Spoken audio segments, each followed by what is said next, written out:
I solved the Fermi paradox and I regret it. We're not alone.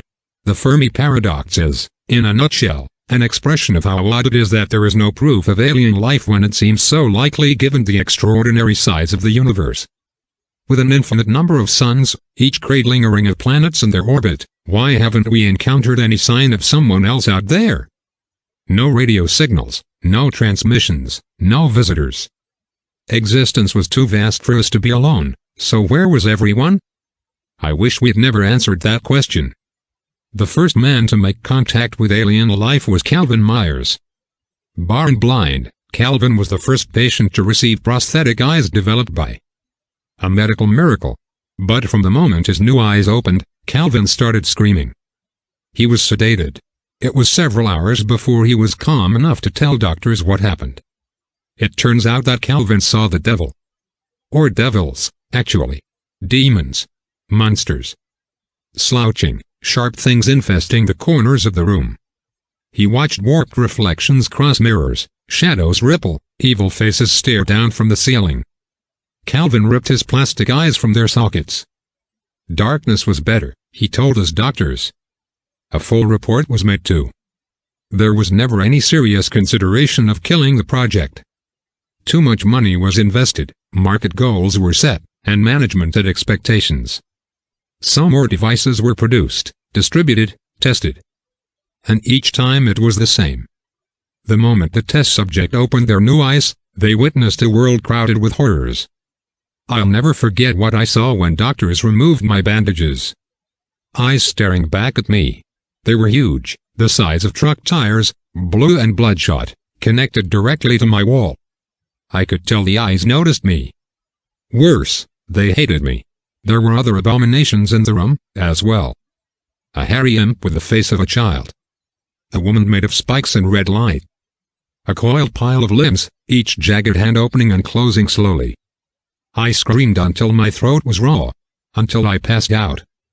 When I woke, the first thing I did was try to take my eyes out. But the doctors had learned their lesson with Calvin. I was restrained, monitored, forced to look. Every day was a parade of nightmares. Shadows melted and ran like a Rorschach across the ceiling, dripping down onto my chest. I couldn't feel them land, but I saw them puddle into violent faces that stared back into my new, designer eyes. Everything was worse at night.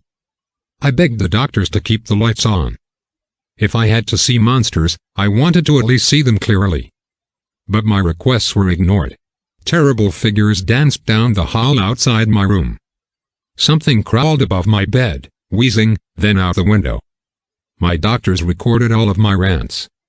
They medicated me, tested me, poked and prodded and disbelieved. Occasionally, I heard shrieking drift down the hallway when my door was open. I knew I wasn't the only one in the hospital with new eyes. Others could see. After nearly a month, they finally released me. I lied to them the last week, told them I couldn't see the creatures anymore. So I was set free, given meds and a journal. Call us if you observe anything unusual, they told me. They have no idea. On my bus ride home, I saw 3 named men with goat heads and swollen bellies, each as tall as a sycamore tree, sprinting down the highway. A rutting whale floated over us, white guts spilling out like spoiled milk. It ate the clouds it passed, and when it came into the sunlight, I could see through it, every bone and vein. I've thought about removing my eyes, plucking them from my skull like jelly from the jar. But I'm too afraid. Not just of the pain but also, the creatures will still be out there. Maybe not seeing them but knowing they are watching me would be worse. You haven't heard about the eyes. I'm sure of it. One single quote to let the word out until they're ready. I'm breaking every no on the planet by posting my story online. But you need to know. Because now that some of us have seen the invisible abominations that exist out in the open, they've become bolder. I feel them now at night. They touch my neck gently or slap me. Some take little bites. Testing. Poking. Prodding. It's only a matter of time before they make themselves known. I'm not sure what we can do to protect ourselves or if we even can. But knowing is the first part. Believing. So believe me when I tell you, wherever you're reading this, if you think you're alone, you are not. You never are. You can't see them, but they're very aware of you. Stay steady, don't rattle. Try not to panic. I've spent every night sleeping in my tub with every light on in the house. The fear is crippling, a chain around my throat that keeps me from leaving my house. But I'm so tired of being afraid. Of being alone. You might not have my eyes, but I think you can see them if you look carefully. Focus, use the corner of your vision. Watch your mirrors carefully for movement. Maybe you'll see something, or maybe something will show itself if it thinks you're searching.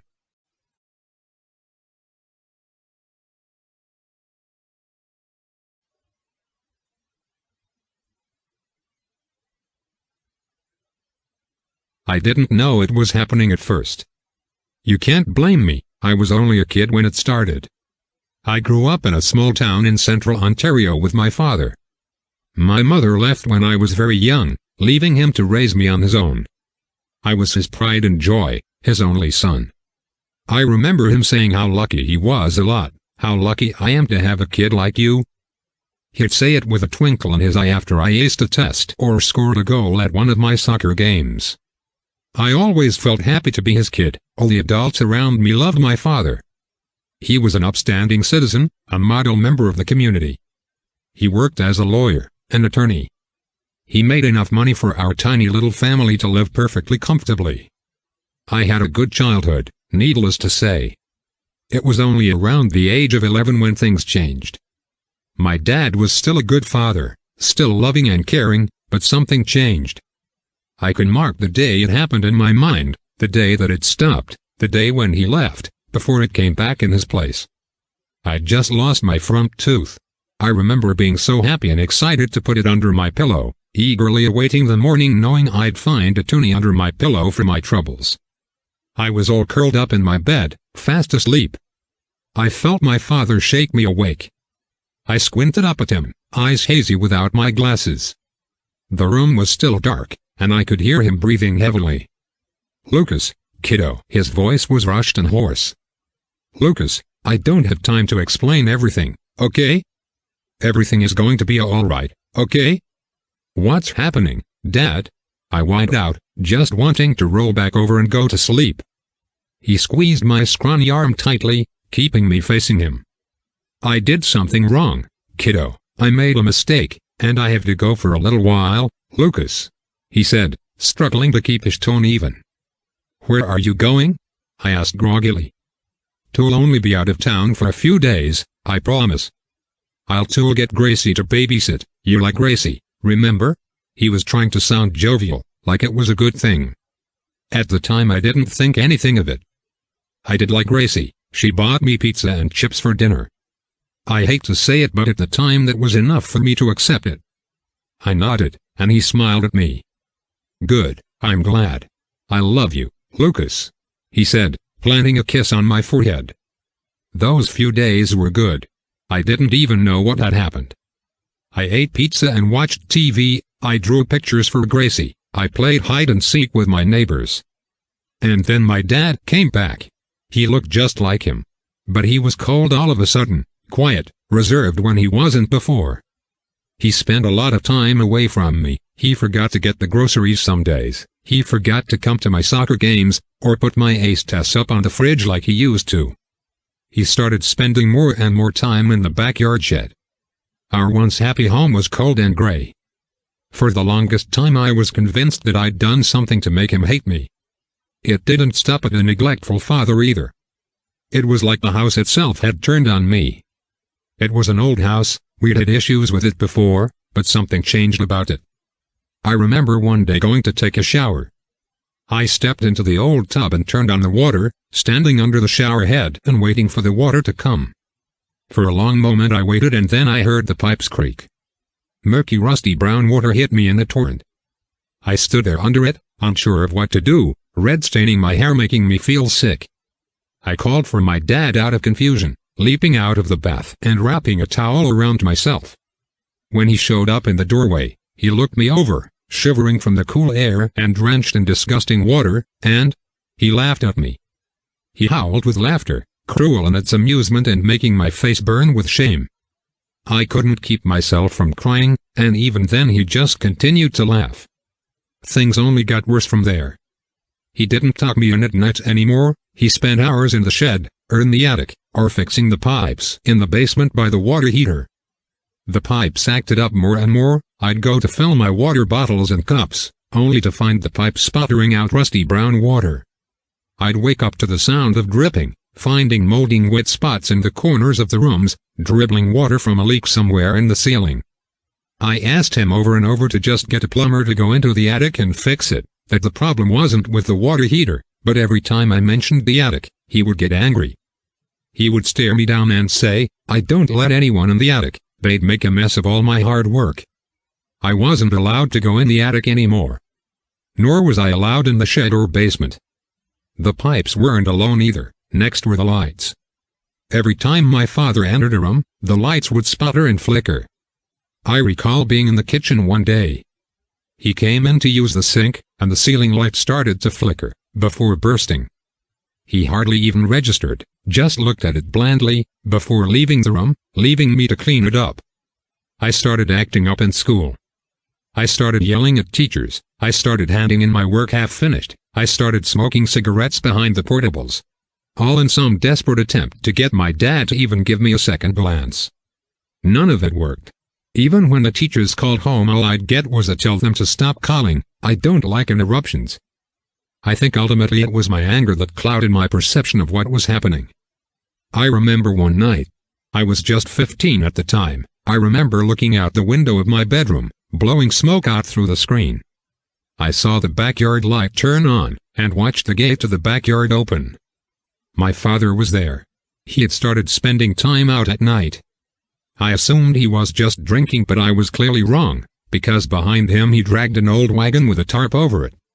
Whatever was under it was lumpy and misshapen, twisted up and gnarled. He dragged it into the shed, and closed the door behind him with a loud bang. I could hear the whir of tools from the shed, but nothing more. The next morning when I was getting ready for school, the TV was turned on. I didn't pay attention, until the program was interrupted with breaking news. A hitchhiker had gone missing. They were last seen in a bar from the town over. I got a sinking feeling in my gut, but I didn't know where to place it. There was no way I could connect the two incidents. I couldn't say for sure that what was under that tarp was what I thought it was. It happened again 2 months later, a hitchhiker, this time last seen in our town, and that same night, the wagon with the tarp over it. And again 2 months after that, this time with a teenager from my school. I kept my mouth shut. I don't know why I did, but I kept quiet, even as strangers and townspeople alike kept going missing. I couldn't admit that it was happening to myself, even as I stopped yelling in class, stopped handing assignments and late. Even as I tried to be good for fear of ending up like all those people in my father's shed. I was 16 when I received the letter. My father never checked the mail, it was always my job. I'm thankful for that now. Among the magazines, junk mail, and newspapers, there was a letter, in a simple white envelope. I unfolded the paper, walking back up to my room. Lucas, it's been years since I saw you. Every day I regret leaving, and every day I wish this had never happened. I don't have much time to explain everything, but you have to believe me when I tell you that the thing you've been living with in our house is not your father. It's not me. It's wearing my face, and using my voice, but it isn't me. I know you won't believe me, but please, all I want is for you to be safe. I'm still out there. I had to run away. They said it would hurt you if I tried to intervene, but I'm still out there. I'm in a small town in northern Quebec. I can't specify further, but I'm in Quebec. I love you, son. Love, Dad. I stared down at the piece of paper, my hands shaking. I wanted to believe it. I wanted to believe those words on that page more than anything. But I couldn't.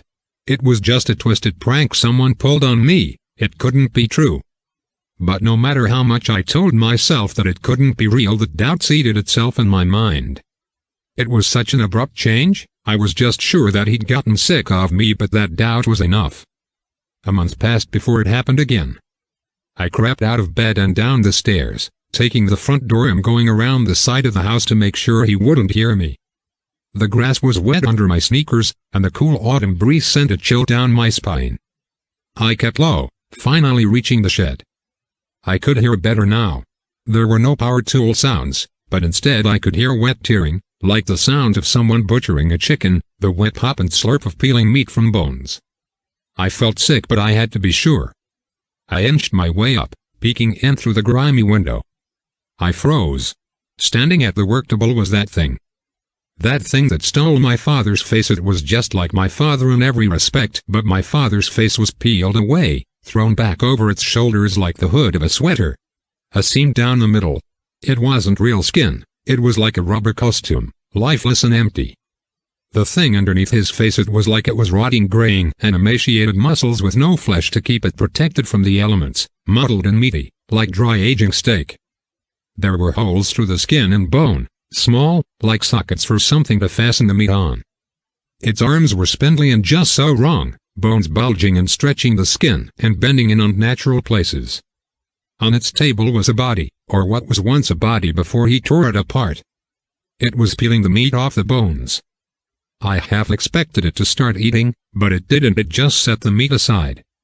I wanted to look away, I wanted to run, but I just couldn't. I couldn't bring myself to move, even as bile rose in my throat. It tossed the bones aside, and then reached up to its head, and pulled a chunk of mottled gray meat off its skull. My stomach lurched, but I couldn't tear my eyes away. I just stared at it in abject horror as it plucked a strip of meat off the table, and shoved it into the place where its old flesh once was. Then it picked up a screw and screwdriver, and started bolting it back into place. I finally willed myself to move, queasily staggering across the yard and around the side of the house. I looked over my shoulder at it, but it was too busy, it couldn't hear me. I threw up at the side of the house into our trash can, my whole body shaking from head to toe. I felt faint, but I managed to make it inside and up to my room. I didn't sleep that night. I couldn't sleep that night at all. In the morning I left for school, unsure of what to do. I didn't have long before he would catch on that I was acting different. I couldn't run. I was sure he would catch me. There was only one thing I could do. It was after school. It was sitting in the living room in his armchair like it always did, eyes glued to the screen, completely still, hardly even breathing. Just pretending to. It didn't ask how my school day was, didn't greet me or even say hello. Good. I walked past it and up the stairs. The metal bat was heavy in my hands, but it fit in them snugly. I walked into the living room behind him quietly, sucked feet nearly silent on the carpet. I raised the bat over my shoulder.